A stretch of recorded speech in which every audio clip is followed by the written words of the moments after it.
ഞാൻ പറഞ്ഞില്ലേ, common man ഏറ്റവും കൂടുതൽ ഇന്ററാക്ട് ചെയ്യാൻ പറ്റണം. ഈ ജനാധിപത്യത്തിൽ ഏറ്റവും കൂടുതൽ എന്താ പറയാ, ഈക്വാലിറ്റി പോസിബിൾ ആവുന്ന, അല്ലെങ്കിൽ നമ്മൾ ഈ പറഞ്ഞ പോലെ കറപ്ഷൻ ഒഴിവായി പോകുന്ന, ആർക്കും ഒരു ഉപദ്രവം ഇല്ലാത്ത, ആരും പേടിക്കണ്ടാത്ത, എല്ലാരെയും ഒരുപോലെ കൺസിഡർ ചെയ്യുന്ന, എല്ലാവർക്കും പാർട്ടിസിപ്പേറ്റ് ചെയ്യാൻ പറ്റുന്ന ഒരു സിസ്റ്റം മാത്രമേ പറയുന്നുള്ളൂ. സംസ്ഥാനത്തെ വിവിധ കേന്ദ്രങ്ങളിൽ ഇക്കുറി സ്വതന്ത്ര സ്ഥാനാർത്ഥികൾ മത്സരത്തിനുണ്ടെങ്കിലും പത്തനംതിട്ടയിലെ ജില്ലയിലെ തിരുവല്ല നിയോജകമണ്ഡലം ഇക്കുറി ശ്രദ്ധാകേന്ദ്രമാണ്.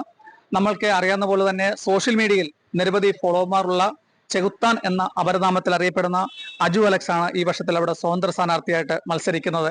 അജു അവിടെ ഒരു കറുത്ത കുതിരയാകുമോ ഇല്ലയോ എന്നുള്ളത് നമുക്ക് ചോദിച്ച് മനസ്സിലാക്കാം. അജു, എങ്ങനെയാണ് ഇങ്ങനെ ഒരു സ്ഥാനാർത്ഥിത്വത്തിലേക്ക് വരാനുണ്ടായ കാര്യം?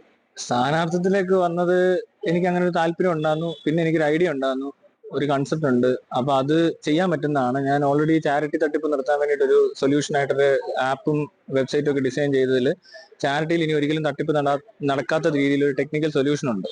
അതപ്പോ ഏത് ട്രസ്റ്റ് അത് ഫോളോ ചെയ്താലും അങ്ങനെ ആ ഒരു തട്ടിപ്പ് നിർത്താൻ പറ്റും.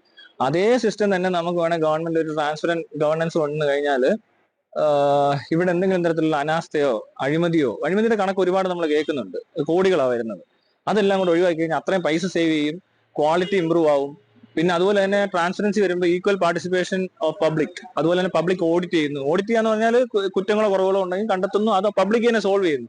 എല്ലാം നമ്മൾ ആരാണോ എക്സ്പെർട്ട് ആയിട്ടുള്ളവർ അവരത് സോൾവ് ചെയ്യാൻ വേണ്ടി പരിശ്രമിക്കുക എന്നുള്ളതാണ്. അത് കൂട്ടായ ഒരു ഉത്തരവാദിത്വവും കൂട്ടായ പ്രയത്നമാണ്.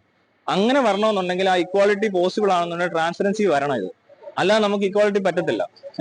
അതുപോലെ തന്നെ നമ്മുടെ കണക്കുകളും തെളിവുകളും മാത്രമേ നമ്മൾ വിശ്വസിക്കത്തുള്ളൂ, വ്യക്തികളെ വിശ്വസിക്കുന്നില്ല. ഇപ്പൊ ഞാനെന്ന് പറഞ്ഞ വ്യക്തിക്ക് ഇതിനകത്ത് പ്രത്യേകിച്ച് റോളൊന്നുമില്ല. എനിക്ക് ജസ്റ്റ് ഇത് ഇങ്ങനെ ആക്കാൻ ഒരു താല്പര്യമുള്ള ഒരാളെ മുന്നോട്ട് വന്നെന്നുള്ളതാണ്. ഇത് വേണമെങ്കിൽ മറ്റാർക്ക് വേണമെങ്കിലും ചെയ്യാം. ഓക്കെ. അജുവിന്റെ ഫേസ്ബുക്കിലെ പോസ്റ്റുകളൊക്കെ ഞാൻ ശ്രദ്ധിക്കാറുണ്ട്. സമകാലിക വിഷയങ്ങളിലൊക്കെ അത്യധികമായി ഇടപെടുകയും ഒത്തിരി നല്ല കമന്റുകളൊക്കെ, പ്രത്യേകിച്ച് ഞാൻ ഇല്ല ഞാൻ മറ്റേ നമ്മുടെ വയനാട്ടിലെ മറ്റേ ആ കോളേജ് ക്യാമ്പസിലൊക്കെ ആ സംഭവങ്ങൾ ഉണ്ടാക്കിയപ്പോൾ ഒത്തിരി തന്നെ ഞാൻ നല്ല അജുവിനെ സപ്പോർട്ട് ചെയ്യുന്ന ഒത്തിരിയും പേരൊക്കെ ഞാൻ എന്റെ ശ്രദ്ധയിൽപ്പെട്ടിട്ടുണ്ട്.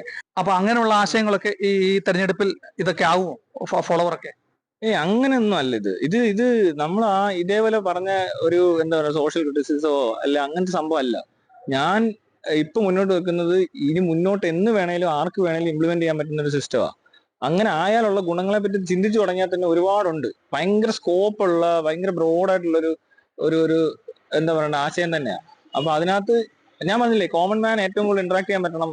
ഈ ജനാധിപത്യത്തിൽ ഏറ്റവും കൂടുതൽ എന്താ പറയാ, ഈക്വാലിറ്റി പോസിബിൾ ആവുന്ന, അല്ലെങ്കിൽ നമ്മൾ ഈ പറഞ്ഞ പോലെ കറപ്ഷൻ ഒഴിവായി പോകുന്ന, ആർക്കും ഒരു ഉപദ്രവം ഇല്ലാത്ത, ആരും പേടിക്കണ്ടാത്ത, എല്ലാരെയും ഒരുപോലെ കൺസിഡർ ചെയ്യുന്ന, എല്ലാവർക്കും പാർട്ടിസിപ്പേറ്റ് ചെയ്യാൻ പറ്റുന്ന ഒരു സിസ്റ്റം മാത്രമേ പറയുന്നുള്ളൂ. ഇവിടെ ഡെവലപ്മെന്റ് നടന്നില്ലെന്നോ അല്ലെ ഇവിടെ തകർന്നടിഞ്ഞ് നടക്കുവാന്നൊന്നും എനിക്ക് അഭിപ്രായമൊന്നുമില്ല. പക്ഷെ കുറച്ചും കൂടി ബെറ്റർ ആക്കാനും ഈസി ആക്കാനും ഒക്കെ ഈ സിസ്റ്റം പറ്റും.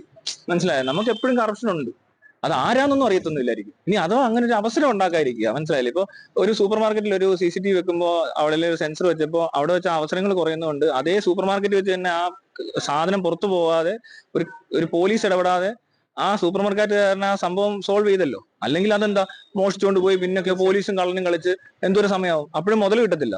ഇവിടെ ആ പ്രശ്നമില്ല. ഒരു മോഷ്ടാവാണ് അല്ലെങ്കിൽ ഒരു ഇച്ചിരി കറപ്ഷൻ ചെയ്യാൻ സാധ്യതയുള്ള ഒരു മാനസികാവസ്ഥ ഉണ്ടെങ്കിൽ അയാൾ ചിലപ്പോൾ ചെയ്യാൻ ശ്രമിക്കുമായിരിക്കും. പക്ഷെ അത് അവിടെ വെച്ച് തന്നെ പ്രശ്നം തീരുക. അല്ലാതെ ഇതിന് പിന്നീട് വർഷങ്ങൾ കഴിഞ്ഞിട്ട് വന്നൊരു അന്വേഷണം ഒന്നും നമുക്ക് ആവശ്യം വരുന്നില്ല. ഇതിനകത്ത് വരുമ്പോൾ വളരെ ഈസിയാ. അതിനോടൊപ്പം തന്നെ കൊടുങ്ങല്ലൂരിൽ വെള്ളത്താടി എന്ന് പറയുന്ന ഒരു നന്ദഗോപാലും ഇതുപോലൊരു യൂട്യൂബർ സ്വതന്ത്ര സ്ഥാനാർത്ഥിയായിട്ട് മത്സരിക്കുന്നത് അജുവിന്റെ ശ്രദ്ധയിൽപ്പെട്ടിട്ടുണ്ടോ? ഇല്ല, ഞാൻ അങ്ങനെ അറിഞ്ഞില്ല അതൊന്നും.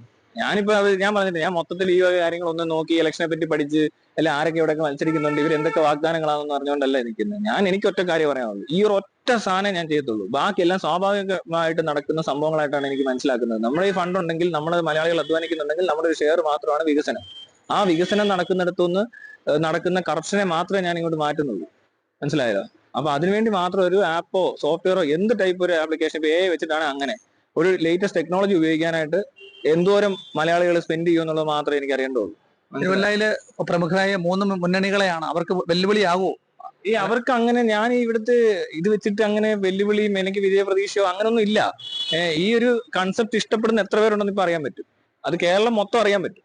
മനസ്സിലായി? ഇനി ഇത് ഡിമാൻഡാണ്, എന്നെ സംബന്ധിച്ച് ഒരു ഡിമാൻഡാണ്. എനിക്കിത് വേണം, എനിക്ക് ഇങ്ങനെ കാണണം. അല്ലെങ്കിൽ എങ്ങനെ എനിക്ക് വിശ്വസിക്കാൻ പറ്റത്തില്ല. KSRTC ബസ് എത്ര ഉണ്ടെന്ന് എനിക്കറിയത്തില്ല. പിന്നെ അത് നഷ്ടമാണെന്ന് പറയുമ്പോൾ ഞാൻ എങ്ങനെ വിശ്വസിക്കും? അപ്പൊ ആപ്പൊക്കെ ഇങ്ങനെയാണ് ഡൽഹിയിലൊക്കെ ഉണ്ടായത്, ചുലുവൊക്കെ. ആപ്പ് ഉണ്ടായതുപോലെ അല്ല ഇത്. നമ്മളൊരിക്കലും ഒരു പാർട്ടി അല്ലെങ്കിൽ ഒരു ഗ്രൂപ്പ് അത് വന്നിട്ട് എന്തോ ശരിയാക്കുന്ന സംഭവമല്ല. ഇതൊരു സിസ്റ്റം മാത്രമേ ചേഞ്ച് ചെയ്യുന്നുള്ളൂ. അതിന് ആ വ്യക്തികൾക്കോ അല്ലെങ്കിൽ ഒരു ഗ്രൂപ്പിനോ ഒരു പ്രസക്തി ഇല്ല. ട്രാൻസ്പെറൻസി നിങ്ങൾ മനസ്സിലാക്കുക. ട്രാൻസ്പെറൻസിയിൽ ഒരു സാധനം സിസ്റ്റത്തിലേക്ക് മാറിക്കഴിഞ്ഞാൽ അവിടെ എല്ലാവരും ഈക്വൽ ആണെന്ന് ഞാൻ പറഞ്ഞില്ലേ. ആ ഈക്വൽ റെസ്പോൺസിബിലിറ്റിയും ഈക്വൽ പാർട്ടിസിപ്പേഷനും ഉള്ളിടത്ത് ഇലക്ഷൻ പോലും വേണ്ട. മനസ്സിലായി? അതൊരു സിസ്റ്റമാണ് റൺ ചെയ്യുന്നത്. അല്ലാതെ വ്യക്തികൾക്ക് വലിയ പ്രസക്തി ഇല്ല. അതെനിക്കും ഇല്ല. ഞാനത് നടത്തി കഴിഞ്ഞാൽ ഞാൻ അവിടെ ഒരു ഡേറ്റ എൻട്രി ഓപ്പറേറ്ററോ ഒരു മാനേജ്മെന്റിൽ ഇരിക്കുന്ന ഒരാളോ ഈ സിസ്റ്റം മാനേജ് ചെയ്യാൻ അറിയാവുന്നതുകൊണ്ട് വേണേൽ അതിനകത്ത് വല്ല കറക്ഷൻസോ അല്ലെങ്കിൽ എന്തെങ്കിലും എറേഴ്സോ വന്നു കഴിഞ്ഞാൽ ഫിക്സ് ചെയ്യാൻ പറ്റുന്ന ആൾക്കാർ മാത്രമേ അവിടെ കാണത്തുള്ളൂ. അങ്ങനെ അജുവിന്റെ ആ നിർദ്ദേശവും അത് ഈ തെരഞ്ഞെടുപ്പിൽ എങ്ങനെ പ്രതിഫലിപ്പിക്കുമെന്നാണ് അജു നോക്കിക്കാണുന്നത്. ഒരു കാര്യമുണ്ട് കേട്ടോ, ഞാൻ കറുത്ത കുതിരയും വെളുത്ത കുതിരയും ഒന്നുമല്ല. നമുക്ക് അങ്ങനെ കറുപ്പും വെളുപ്പൊന്നും പറ്റില്ല. നിങ്ങൾ ആദ്യം പറഞ്ഞ് കറുത്ത കുതിരയത് അത് ശരിയായില്ല. അല്ല, മറ്റേ 3 മുന്നണികൾക്ക് ഭീഷണിയാണ്. ആ പ്രയോഗം മനസ്സിലായില്ലേ? അപ്പൊ കറുത്ത പട്ടിയെ തല്ലിക്കൊല്ലണം, അല്ലെ കറുത്ത പൂച്ച കുറേ ആടി, കറുത്ത കുതിരക്ക് പവർ കൂടുതൽ, അങ്ങനൊന്നും ഇല്ല. കറുപ്പ വെളുപ്പ നിറം പ്രശ്നം നമുക്ക് ഇല്ലടേ. Okay, Kerala fun.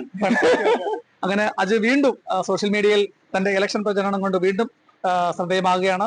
Kerala vision ന്യൂസിന് വേണ്ടി ക്യാമറാമാൻ പ്രദീപ് അങ്ങാടിക്കൊപ്പം പ്രസാദ് MJ, പത്തനംതിട്ട.